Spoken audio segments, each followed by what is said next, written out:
Hello and namaste, my beautiful friends. Welcome to your Isis Lotus Tarot Spread for the week of June the 14th. Nope, the 16th. 16th? Yes, the 16th. I don't know what's happening to this year, but here we go. Zoom, zoom. June 16th. So this particular tarot spread gives us two different ways that the energy can be worked with. So this is for the collective, reading for the collective, week of the 16th.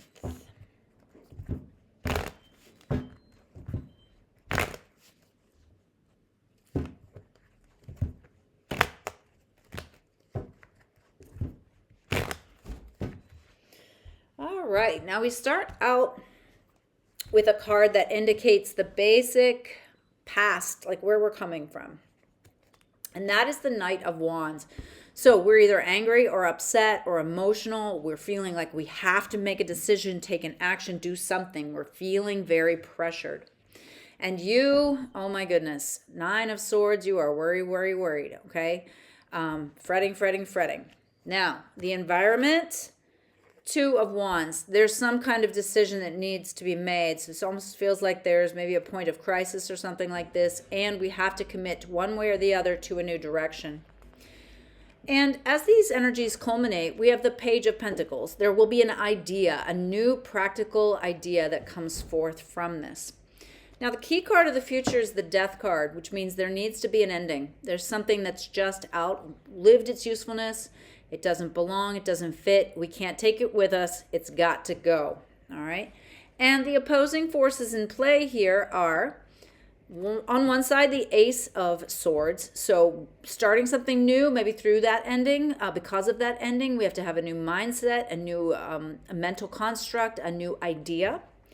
Or the Hermit. We need to spend some quality time alone. We need to regroup. We need to pray. We need to meditate. We need to check in with our guides. Now, near future detail card is the Star. So even though we have this ending, this death, there is a regenerative force here. There's hope. There's reason to feel positive. Now, the modifiers here, on the Ace of Swords side, we have the Three of Swords. So definitely, there's some difficult emotions, difficult thought forms. We have to vibrate high. On the Hermit side, we have the Queen of Wands. Once we spent that time in solitude, gathering our forces, gathering our information internally, not influenced by others, but influenced by our own inner wisdom, then the Queen of Wands says we have to do something. Now, over here with the Ace of Swords and Three of Swords, we've also got the High Priestess. There's definitely divine feminine energy here to support us. On the Hermit, Queen of Wands side, we have the Emperor. Wow, these are big Major Arcana popping up for the week. So Emperor energy is very, very directive, very much about leadership, very much about hard decisions that are good for the collective. Now, two possible solutions or progressions. On the Ace of Swords side, we've got the Chariot. So we're going to have to make that decision, initiate, and move forward.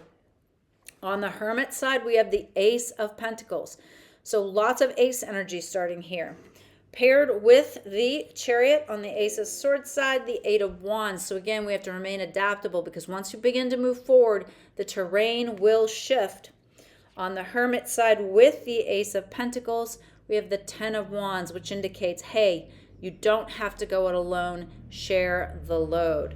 So, looks like a pretty dynamic week. We start with this Knight of Wands. We've got to do something.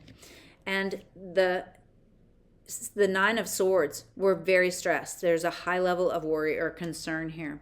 The environment, well, you're at the crossroads. You've got to choose.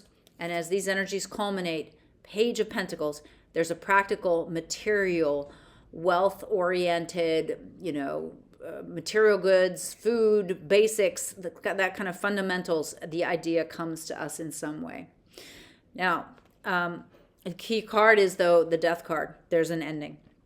Now, on this one side, we've got the Ace of Swords. From that ending comes the brand new idea. We have to initiate it. We have to have the conversations. We must move forward with it. And, to find some hope and optimism in this. Now, again, it doesn't mean we won't still feel a sense of confusion with that Three of Swords, but we have to lean into our spiritual practices. We have to lean into trusting the universe. And then we have got to move forward. You've got to move forward.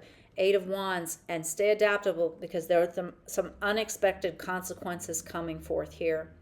Now, on the other side, it's very interesting. There's a lot of similarities, I think, between these two spreads, because we've got on this other side the Hermit. So instead of immediately having this idea of what comes into the void after death, on this side, we spend some time in contemplation, in meditation. We connect. Then we decide how we're going to move forward. Queen of Wands. So Queen of Wands is again, action oriented, but this is more, I think there's much more of a mental vibe over here with this Ace of Swords. On the Hermit side, it's like we retreat and then we act. And, we also have to feel empowered. The High Priestess empowerment is different than the Emperor. The Emperor has to make some real world decisions that might be very difficult. And those real world decisions lead us to the Ace of Pentacles, starting something new, practical, financial. Ten of Wands indicates, but don't go it alone.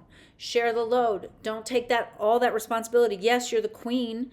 The queen delegates. She asks for help. She reaches out to others. So, looks like a super powerful week of astrology.